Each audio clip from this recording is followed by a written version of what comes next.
Salve, salve, rapaziada! Tá começando mais um Periferia no Ar. Eu sou Bielo Santi, o apresentador mais bonito da sua quebrada, e hoje eu tô com ele, Jal Moreno, produtor cultural, direto da cidade de Tiradentes. Satisfação, Jal. Salve, salve, quebrada. Peço licença pra chegar. Muito obrigado aí pelo convite. E como é que você tá, cara? Como é que foi a vinda aí pra cá hoje? Pra gente bater esse papo de cultura, arte, muito progresso, claro. Pra gente sempre. Vir pra Itaquera é sempre uma emoção, né? Eu tenho uma relação muito boa com a Zona Leste, com esse país que é a Zona Leste, né? São 4 milhões e 600 mil habitantes, então a relação com esse território é muito instigante pra mim. Antes da gente começar até mesmo a falar sobre esse processo de arte, a gente queria entender mais também quem é o Jal, a sua infância, de onde ele vem, como ele começa ali. Certo. Bom, sou alagoano, de origem indígena caetés. Vivi em tribo indígena até os 4 anos de idade. Começou um processo de ir o pessoal do Pastoral da Terra para fazer a pesagem, enfim, aquele controle de zoonose. E a gente começou a ter acesso a essas pessoas. Aí a gente começou a entender a necessidade de que a gente precisava de outras coisas também para além da cultura indígena. A gente mudou para a cidade, uma cidade chamada Jundiaí, Alagoas, que é a minha terra natal. De lá, aos 9 anos de idade, eu fui para Campestre, Alagoas também, que fica ali na divisa com Pernambuco, e foi onde eu comecei a ensino médio, fundamental, magistério. Em 2010, aí eu começo esse processo de vir para São Paulo e começo a ter mais contato com essa cidade que é pulsante e pude contribuir também com os conhecimentos que eu tinha da minha origem, do meu estado, do meu território aqui em São Paulo também. Caramba. E a sua infância, assim, como é? Você vem de uma tribo indígena, no caso. Isso. Como é que foi a sua infância ali como garoto e tal? Bom, para quem é naturalmente indígena, a infância é tipo aquelas aventuras mesmo de selvagem. Você quer o alimento, você precisa ir lá no rio pescar. A sua mistura, você tem que fazer o plantio, você tem que ter aquele controle também, tipo, você não pode tirar da natureza mais do que ela pode te dar. A minha avó sempre fazia esses ensinamentos pra gente, de falar assim, você pode até matar uma galinha, mas você não pode matar 2 na semana, você tem que diversificar. E eu tinha esse hábito também. Minha mãe falava assim, você quer um caju? Tem que aprender a subir no pé de caju e tem que pegar o caju. Não era com varinha, tinha que aprender a subir mesmo. Então, minha infância foi com esses contatos, com a terra, com a natureza, com o mato, e sempre respeitando também esses espaços. Caramba, você pega o conhecimento dos seus ancestrais e hoje, né, o Jal, ele tem muito perfil de trabalhar com artistas, né? O Jal, ele vem para São Paulo quando? 2010. 2010. Nesse contexto que você vem para Grande São Paulo, você vem para tentar a vida, já pensando em trabalhar com o que você trabalha, que é a produção cultural no geral, como que foi essa vinda do Jal para São Paulo? Bom, a minha vinda para cá se deu que a minha irmã já morava aqui. Ela tinha vindo antes de mim. O marido dela veio primeiro, depois ele trouxe ela. Aqui ela teve uma criança, o marido dela trabalhava num contexto que ele não podia auxiliá-la. Foi uma gravidez com um parto um pouco complexo. Então ela não tinha ninguém para dar assistência, era eles por eles. A alternativa tinha que ser alguém que sabia fazer alguma coisa, tipo lavar roupa, cozinhar, trocar uma fralda. Eu já tinha feito isso com os outros sobrinhos também, então eu já tinha esse conhecimento de poder auxiliá-la. Então a minha vida se deu nesse perfil, nesse cenário. Após eu chegar aqui em São Paulo, arrumei emprego muito rápido também. É um currículo já de Nordeste, e saí entregando nos comércios locais do entorno, onde eu já morava, ali no Santa Maria, na região do Aricanduva. Recebi um contato, fui na entrevista, o cara me deu emprego no mesmo dia. 8 dias depois que eu cheguei, eu comecei a trabalhar aqui. 8 meses depois que eu já estava em São Paulo, a minha irmã teve uma questão de violência doméstica, ela precisou voltar, se separou do marido. E eu fiquei, porque eu já tinha feito um vestibular e tinha conseguido uma vaga para a Universidade de São Paulo. Então, foi a possibilidade de eu fazer um curso superior, gratuito, sem a lei de cotas ainda, só com o conhecimento de ensino médio que eu tinha trazido do Nordeste. Ensino médio e magistério. Ensino médio e magistério, caramba, que da hora. E ali, através dessa base educacional que você faz, vestibular, você já vai se integrando ali para trabalhar com crivos artísticos também? Como que você chega ali no espaço ali da cidade de Tiradentes? Porque a gente vai se aprofundando cada vez mais, né? E eu te conheço a partir desses movimentos, né? Com ações artísticas.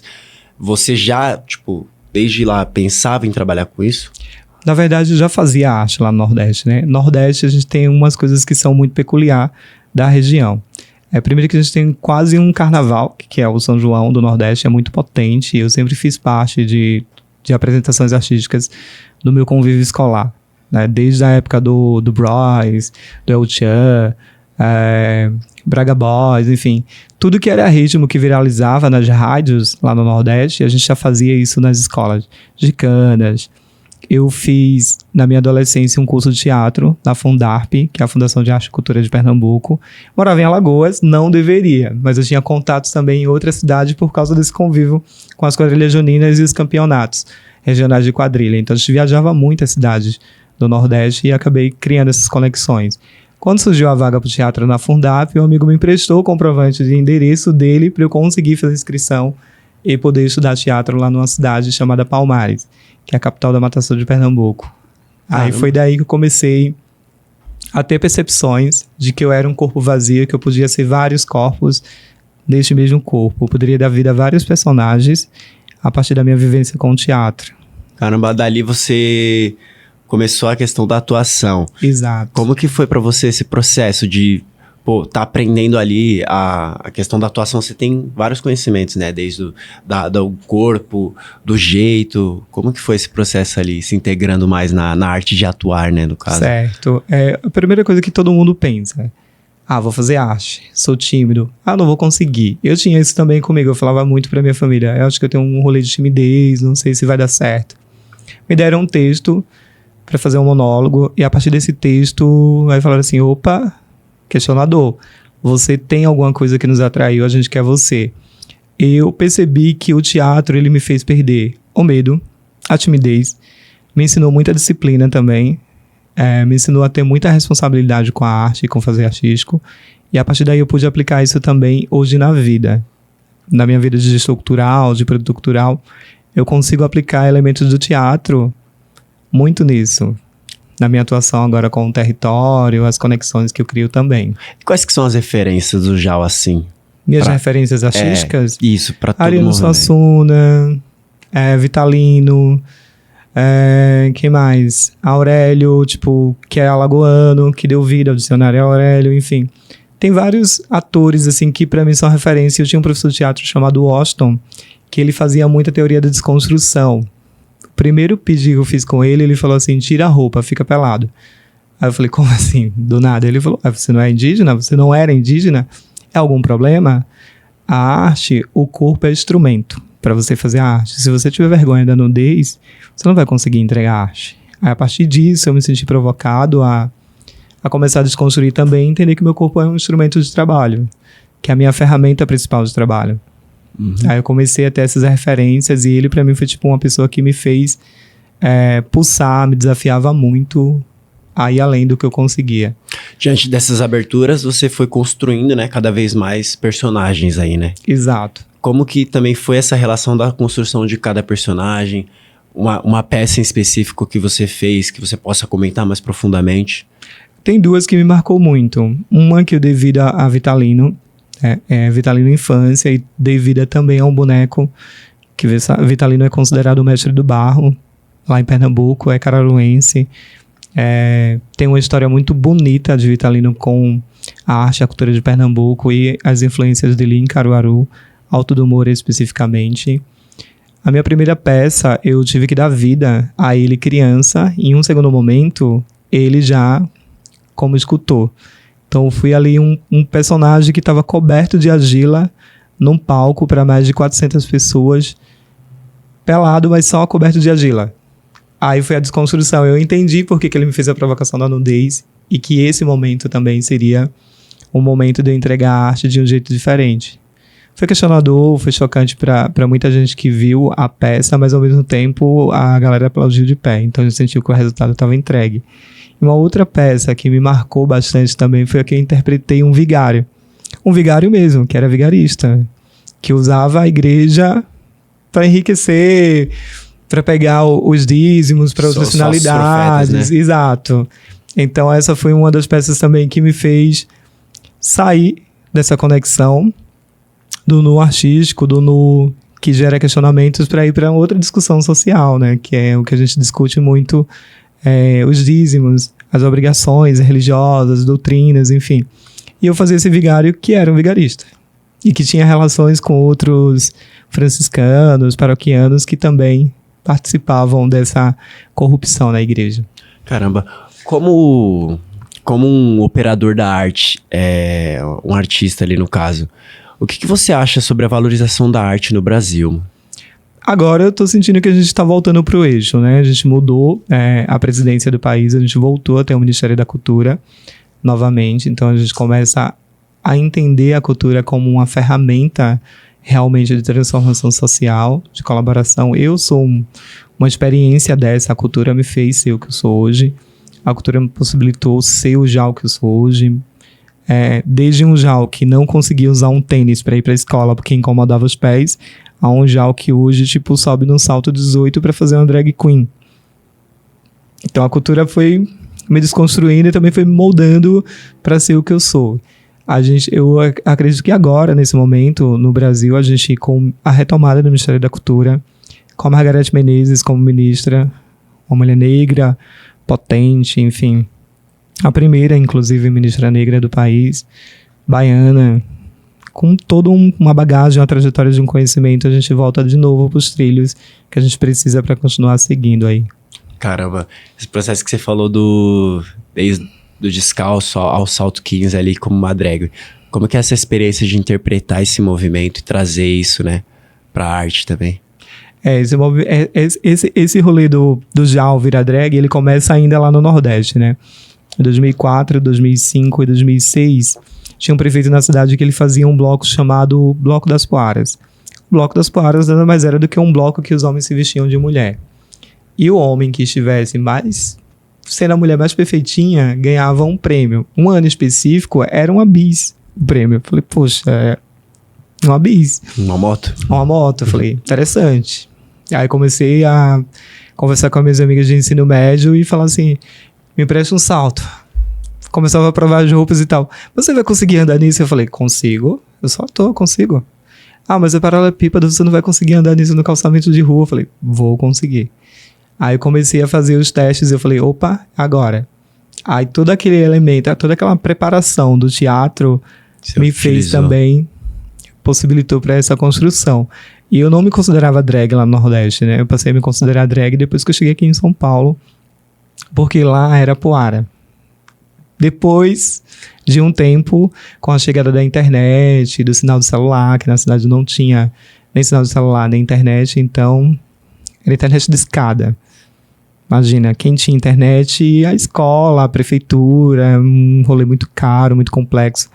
Com a chegada da internet e com o meu acesso para São Paulo, eu tive outras vivências que eu falei, o que eu fazia era drag. Eu não sabia que eu fazia drag. Aí eu comecei a entender o poder dessa transformação, né? Hoje a gente tem duas grandes referências aí como drag, que é Pablo Vittar, Gloria Groove, mas antes dela, já tinha uma pioneira aqui em São Paulo, que era a Miss Biar, que infelizmente na pandemia faleceu. Ela foi a percussora da arte drag aqui no Brasil e é uma das principais referências que eu tenho também. Caramba, esse processo você vai aprendendo muito, né? Então você vai tomando escalas de ensinamentos, né, de conhecimentos, representar isso. Tipo, você vem lá do Nordeste, traz para São Paulo. Como que você garantiu esses elementos para sua história, né? Tipo, se apropriando cada vez mais da cultura, né? Que é sua, né, no caso. E como que foi para você esse processo? Pô, passo de formiguinha, eu preciso fazer isso agora para mim chegar ali. Como que foi esses pequenos processos para chegar ao final de tudo, sempre a construção artística, né? Sempre tem um final, né, da construção artística. Claro, eu sempre falo que antes de eu chegar, alguém pavimentou o caminho, né? Sempre tem alguém que prepara o caminho. Assim como lá na aldeia onde a gente vivia, tinha os ancestrais, os anteriores a nós, que tinham pavimentado os caminhos para a gente viver o que a gente viveu, todas as experiências que a gente teve. Aqui para São Paulo também não foi diferente, né? Teve outras pessoas que já faziam essa arte antes de mim, e eu fui só buscando referenciais para a construção própria da minha identidade. Por exemplo, a Cristal Drag Queen que eu faço hoje, já faço há um tempo aqui em São Paulo, desde 2018, ela é uma drag que ela tem características diferentes das drags que temos, assim, mais comum. Por exemplo, A Pablo Vittar, por exemplo, ela tem um perfil, a Glória tem outro, enfim, a Silvete Montilla vai para um lado mais cômico, com a comédia, a Tchaka Drag Queen mais com festa, com performance, e a minha drag, ela faz uma mistura disso. Ela consegue fazer o cômico divertido, um cômico mais ácido, ela consegue fazer a performance e ela consegue fazer o bate-cabelo também. Essa fita do bate-cabelo, a Angel, minha amiga, ela me apresentou a série Pose, né? Então é bem daquela construção das festas, Exato. Você tem todo o lance do desfilar, interpretar e fazer o bate-cabelo. Você costuma nas baladas, como que funciona essa festa aqui em São Paulo? Porque, tipo, é muito diferente da cultura do que é passado nos filmes. Como que é essa relação? Porque eu vi através dos filmes, né, no caso. Sim, acho que aqui em São Paulo, aqui no Brasil especificamente, a gente, não só como a arte drag, mas a cultura hip hop também vem dos Estados Unidos, enfim. A arte drag não é diferente, só que a gente, aqui no Brasil, a gente coloca o nosso jeito brasileiro, a nossa identidade brasileira. Então a gente consegue fazer a arte de um jeito muito diferente, muito mais calorosa. Ela não é uma arte muito tecnicista, ela é uma performance, mas ela é uma performance que emociona, que encanta, que mexe, que provoca. O bate-cabelo, Márcia Pantera, que criou. É a rainha do bate-cabelo. Márcia Pantera hoje fechou no mundo inteiro, né? Também é uma referência pra mim. Aí eu começava a entender o bate-cabelo lá no Nordeste com a Joelma. Do Calypso, ela dançando e joga o cabelo e balança. Opa, esse movimento é legal. Aí já começava a fazer porque eu também já dançava. Dançava quadrilha junina, dançava gincana de escola, dançava em campeonatos de escola. Como eu fazia teatro, era uma das obrigações do teatro aprender também a dançar. E não só ritmos nordestinos também. Todos os ritmos. Funk carioca chegava lá no Nordeste e era pulsante também. Agora o Nordeste criou o techno, né, o tecnofunk, o funk brega, o brega funk, enfim, essa mistura toda. Então a gente consegue colocar essas identidades que é muito brasileira e a gente consegue fazer de um jeito que emociona, que encanta, que provoca e também que questiona. Aí eu busco essas referências e trago pra minha arte também. No geral, já percebi que você é um multiartista, né? Porque o convidado chega aqui, a gente faz uma breve pesquisa, mas ao mesmo tempo, tipo, a gente vai descobrindo ao longo da conversa, né? Você canta, você dança, você atua. Essa ideia do canto também, ela é pertencente a você? Sim, ela é pertencente. Eu fazia muito isso na época que eu frequentava a igreja. Eu fazia aula de canto na igreja e cantava também em performance lá no Nordeste. Aqui para São Paulo ainda não fiz, mas eu tenho vontade de trazer essa provocação também, né? Não sei se vai ser esse ano, se vai ser daqui a um mês, daqui a uma semana, mas tá aí. Tá no processo. Tô trabalhando essas construções, assim, e com letras que vão também trazer uns questionamentos, as provocações, assim, falar de sentimento, mas também falar de felicidades, de coisas que é cotidianas e que, de certa forma, traz uma memória afetiva para quem vai escutar. Você, com as suas noções artísticas, agora se aprofundando cada vez mais na área da produção cultural, né? Como operador, né, da arte, como que você chega para comandar ali o espaço da cidade de Tiradentes, né? Onde muitos artistas de diferentes gêneros musicais, diferentes sintonias de arte, porque lá não é só música, né? Tem pontos artísticos de dança, de atuação mesmo. Como que o Jal, ele entra ali para representar aquele lugar, fazer ações artísticas? Certo. Aí a gente vai fazer meio que uma linha do tempo, né? Eu tinha comentado contigo que eu arrumei emprego com 8 dias, que eu estava aqui em São Paulo, que eu cheguei aqui, enfim. Consegui emprego numa empresa que era de EPI de bombeiros. Fazia cabos de rapel, enfim, essas coisas. Não tinha nada a ver com o artístico, mas naquele momento para mim foi incrível, porque eu já ia conseguir ter uma renda para minha própria manutenção em São Paulo. A partir disso, estava saindo da universidade, fiz a colação, mas já estava fazendo 2 estágios. Fundi 1, fundi 2 e finalizando a minha dissertação para entregar o TCC, enfim, esse processo. Aí fiz uma entrevista, um processo seletivo, consegui emprego em um banco, aí fui trabalhar de bancário, fui ser representante de seguros. Fiquei 2 anos nesse processo. Mudou a gestão. A Haddad perde a eleição e assumiu o João Dória. Consequentemente, o André Stum foi escalado para ser secretário de Cultura. Uma amiga de um amigo ligou para ele e falou: amigo, e aí? Preciso de um perfil assim, assado. Ele falou: acho que eu tenho alguns conhecidos. Aí ele me liga e fala assim: você tá fazendo o quê? Eu falei: tô trabalhando. Ele falou: mas trabalhando em quê? Eu falei: tô de bancário e tal. Ele falou: então me manda seu currículo.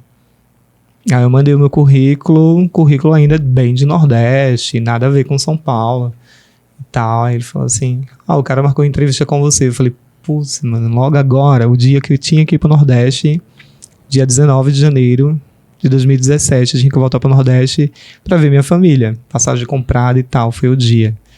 Aí eu falei: beleza, liguei pra minha mãe e falei: não vou conseguir ir, infelizmente, vou ter que ir pra uma entrevista de trabalho e tal. Ela falou: não, tudo bem, eu entendo, importante. Fui na entrevista, chegou lá 33 pessoas para serem entrevistadas. Caramba!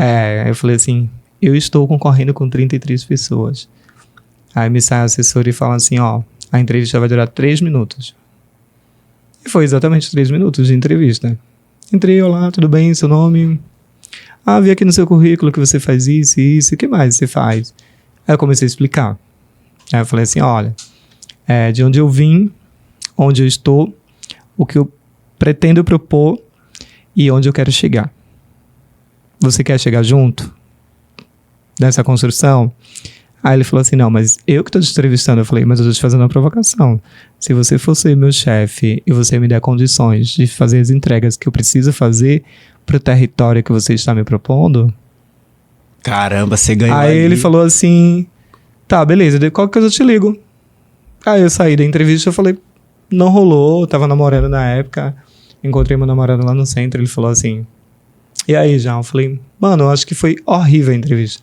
3 minutos, o cara me fez umas perguntas, eu provoquei ele e tal, não saí achando que vai rolar. Ele falou: não, mas você é muito bom, você vai arrumar outra coisa, se não for lá você também tá empregado, não tá precisando. Aí eu voltando do centro, no busão lotado, pendurado no Inácio Monteiro, Parque Dom Pedro Inácio Monteiro, voltando pro Aricanduva, e liga o telefone e falei: alô? Não, fulano, não sei o que, não tô te ouvindo. Não, preciso só saber sim. Eu falei: sim, não tô ouvindo, não tô entendendo, mas sim, eu aceito. Não, André te quer, não sei o que. Eu falei: pra onde? Amanhã chegou o e-mail com as instruções. Aí chegou o e-mail com as instruções, pedindo documentação. Eu vou lá na Galeria Olido, que a secretaria estava lá na época, deixar a documentação no RH. Aí falou: é seu cargo. Você vai trabalhar na cidade de Tiradentes. Aí eu começo a pensar: tá, cidade de Tiradentes, quais referências que eu tenho de lá? Na mídia. Cidade de Tiradentes, altos índices de violência, desigualdade social. Eram essas minhas referências. Mas tinha lá um fiinho de notícia falando do Instituto Pombas Urbanas. Aí eu falei: opa, peraí, não é só violência. Então também temos um instituto que promove cultura. Então também temos uma biblioteca comunitária chamada Solano Trindade, que o Força Ativa toca ali na Avenida dos Testes. Eu falei: então, não é só isso. Aí quando ele confirmou que eu seria... assumiria dia 24 de janeiro. Você vê que loucura. A entrevista dia 19, dia 24 eu assumiria já. Aí eu falei: mas já? Ele falou: você assume dia 24. Você precisa ir lá dia 24 e já ver como é que tá. Porque senão o pessoal vai invadir. O pessoal tá fazendo um movimento contra a gestão Dória, contra a gestão dele e tal. Eu falei: beleza. Comecei a pesquisar e falei: Arquivo Histórico Municipal, Casa de Cultura Antiga, Marco Zero da CT e tal. Documentos. Aí fui buscar documentos para entender o que era aquele lugar e como que eu podia contribuir com aquele lugar. Aí eu chego lá, o movimento não entende por que eu estava lá, porque eu não era do hip hop, porque é um LGBT para coordenar uma casa de hip hop. Não vamos aceitar, você não vai ficar.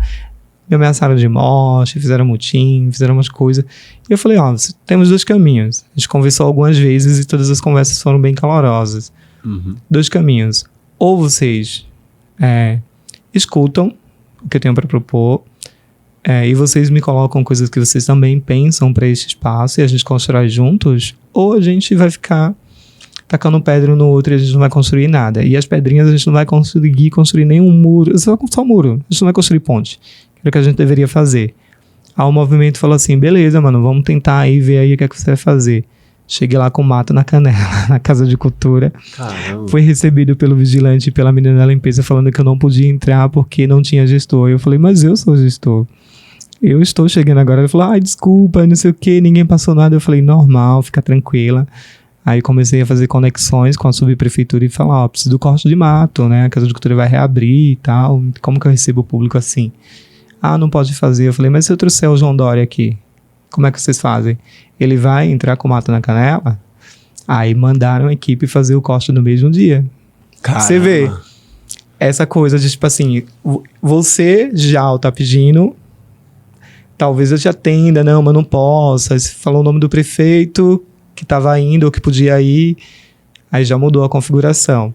Aí eu falei, vou trabalhar com essas estratégias, então daqui pra frente. Você foi construindo, tipo, pouco a pouco, desde da cenografia, a gente fala na cenografia, cortar o mato, arrumar o palco. Exato. Então foi tipo, passinho em passinho. Literalmente. Dali, qual que foi a primeira ação, assim, quando você conversa com o público, né, com o movimento rap, em contradição com as suas ideias também, pra se juntar?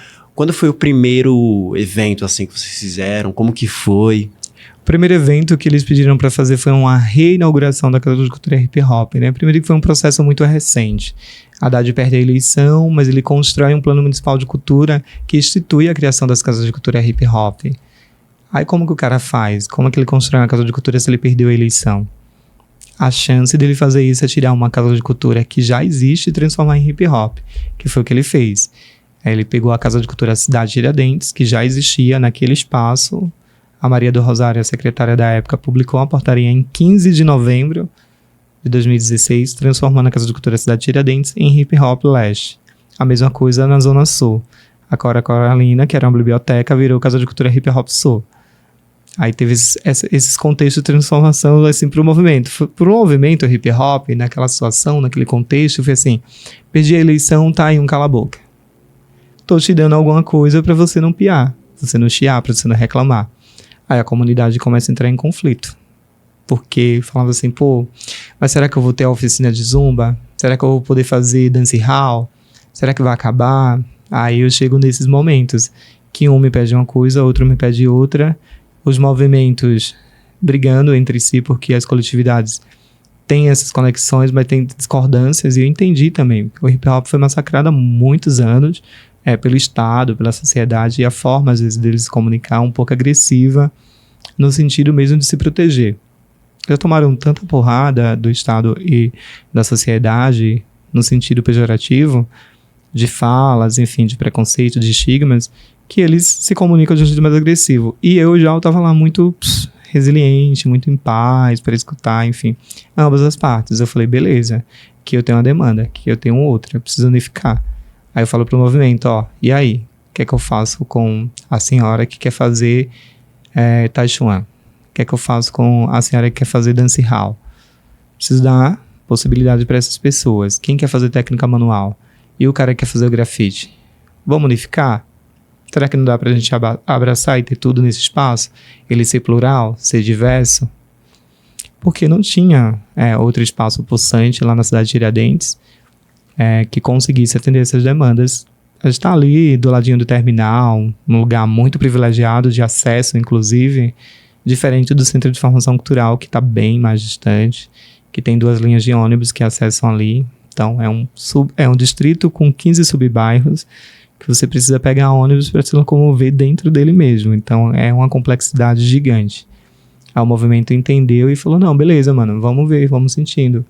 Aí dialoguei com Banca 12, Aliança Negra Posse, Força Ativa, e todos os momentos que eles iam lá e falavam, não concordo, discordo, não concordo, outro falava, não, discordo, outro concordava, eu falava, é isso, tá tudo bem, é saudável concordar e discordar, é parte do processo.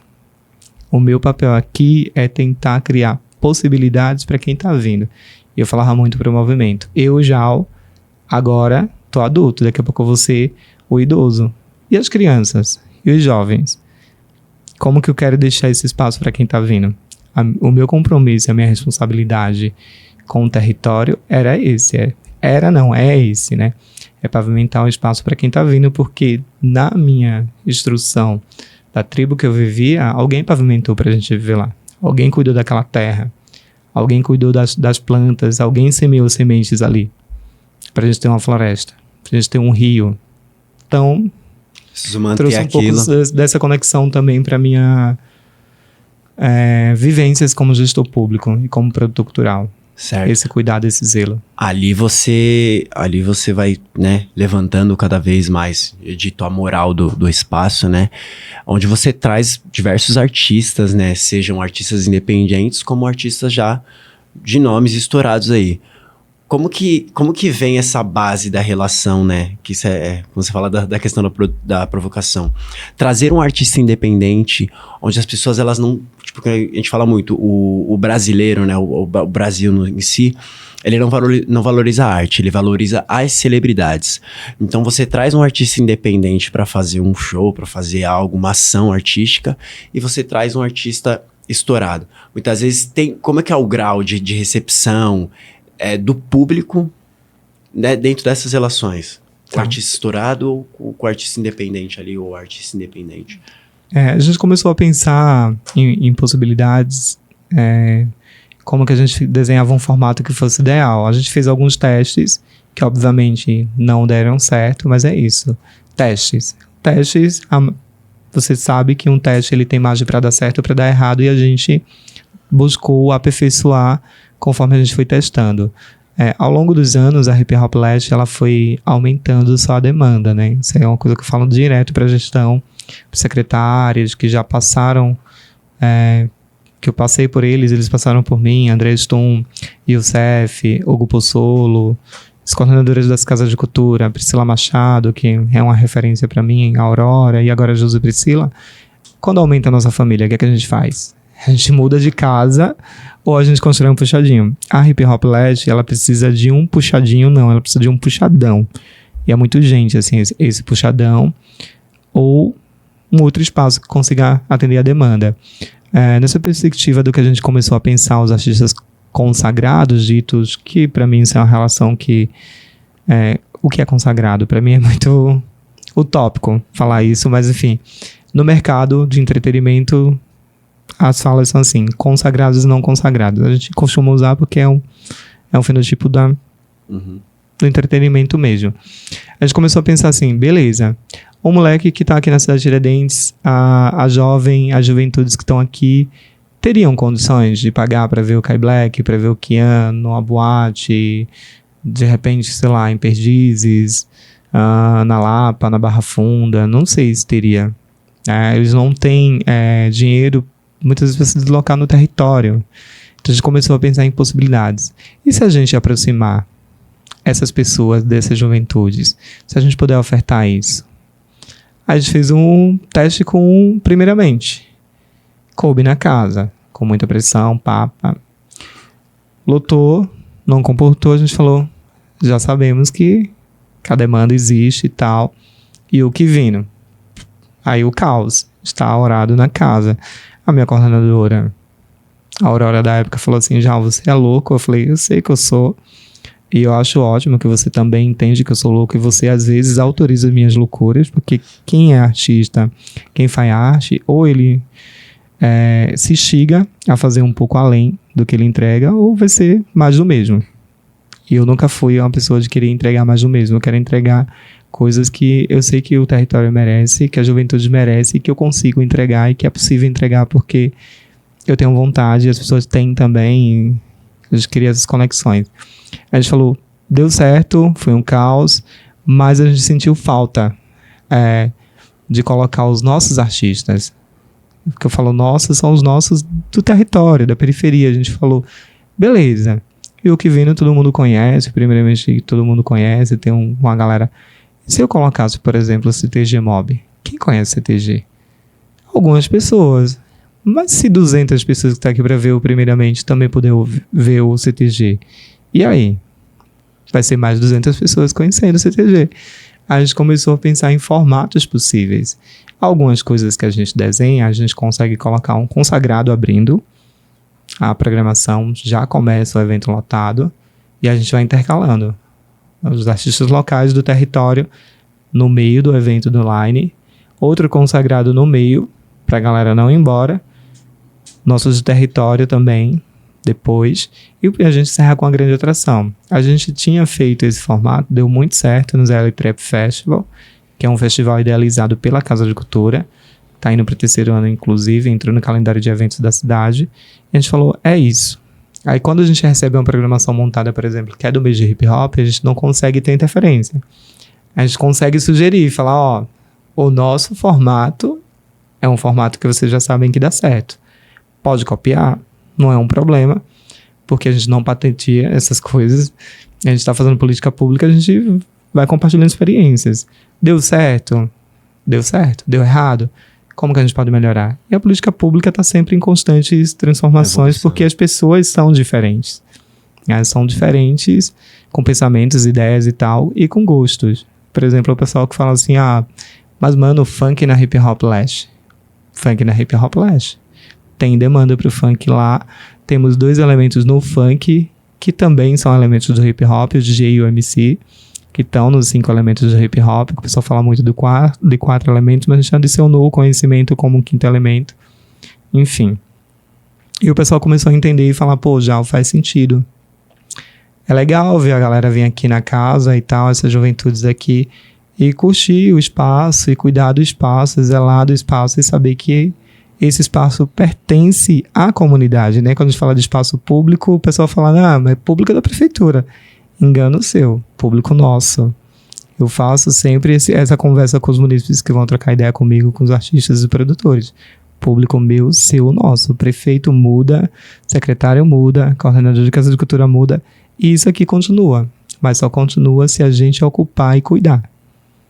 Porque se eu não cuido, amanhã você quer trazer um amigo, aí não está bem cuidado.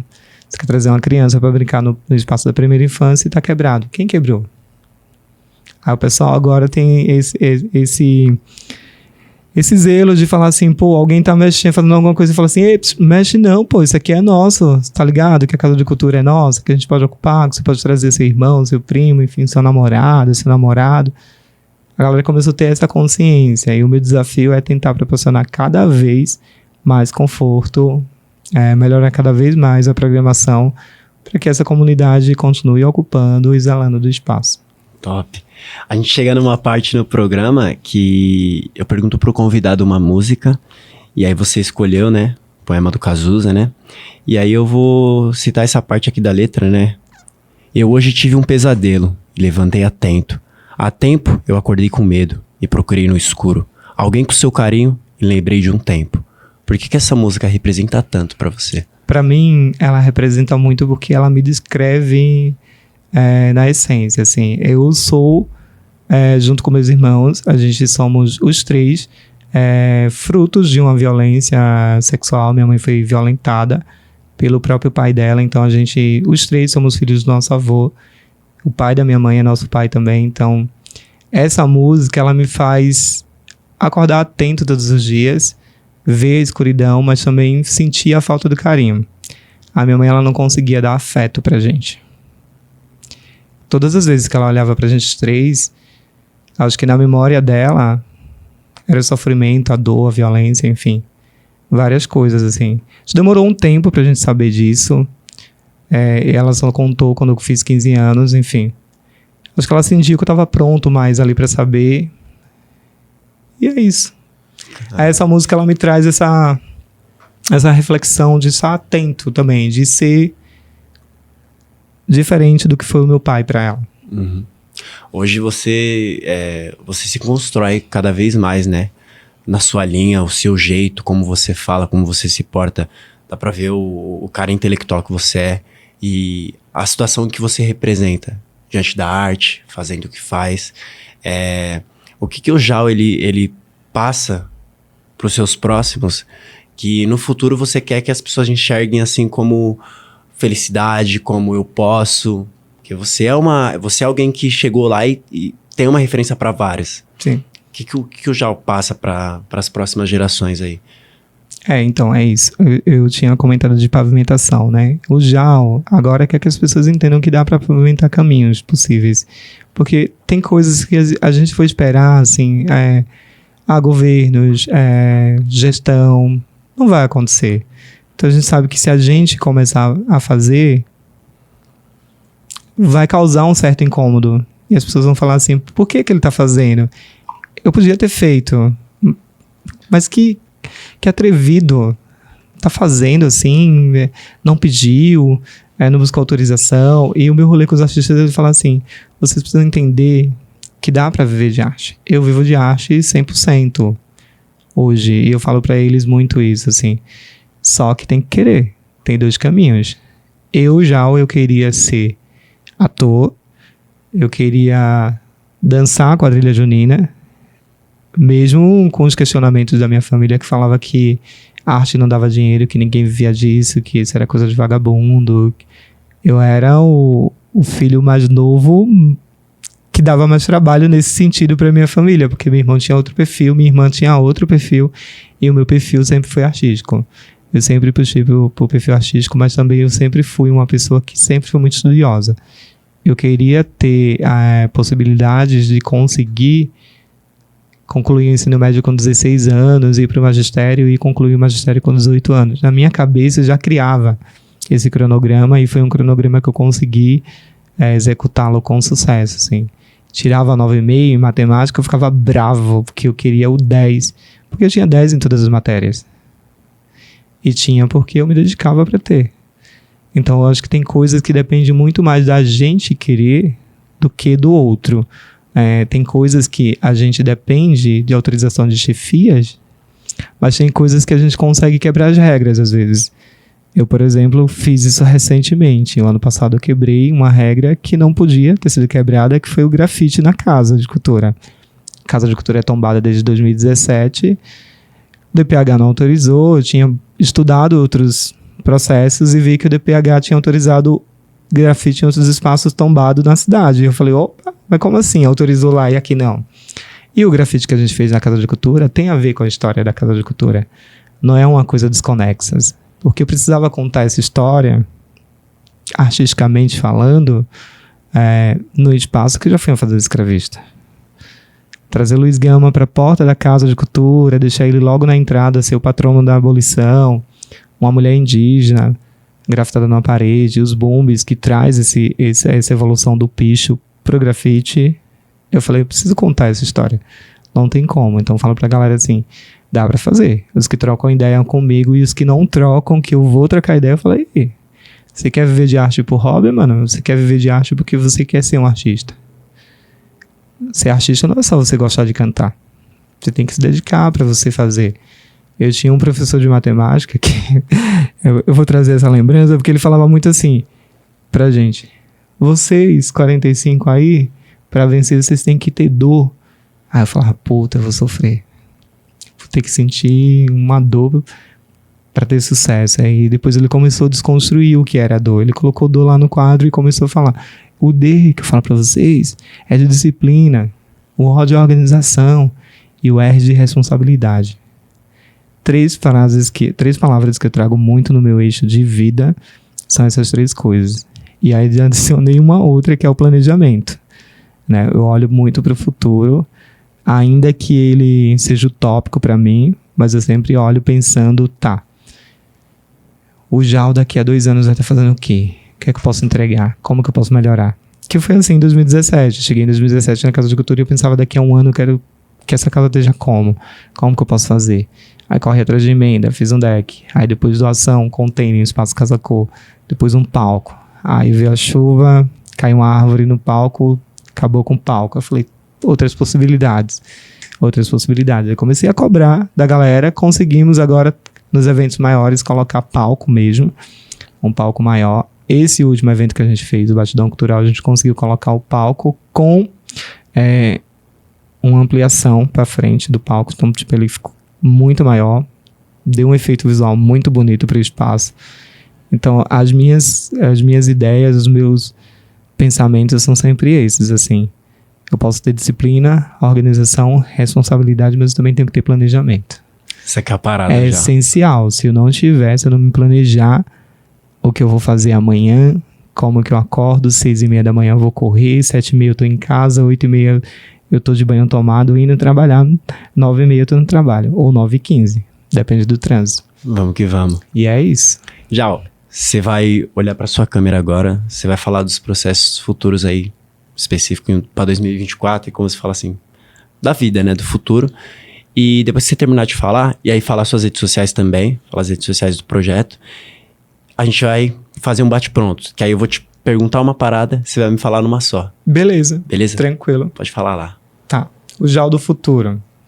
O JAL de 2024, sei lá, o JAL de 10 anos. Escrever. Eu quero contar histórias, assim, acho que eu vou estar escrevendo um livro, ou vou estar fazendo um mestrado. Eu acho que eu vou estar aí no processo, tô na gestão, mas não tô na gestão, mas eu vou estar fazendo cultura de qualquer forma, eu vou estar com a periferia, com o território, que é onde eu me identifico. O JAL do futuro vai estar conectado com pessoas. Acredito. Redes sociais? Jal.moreno07. Agora eu te pergunto, um sonho, Que não exista fome. um livro, uma série, um filme, Capitães de Areia. uma música, Uma música, poema. a sua maior conquista. Minha maior conquista, viver. Qual a sua base ou o que te inspira? O que me inspira? Ter esperança. De quem você é fã? Sou fã de muita gente, mas eu sou fã de mim mesmo também. Uma palavra que te define. Imprevisível.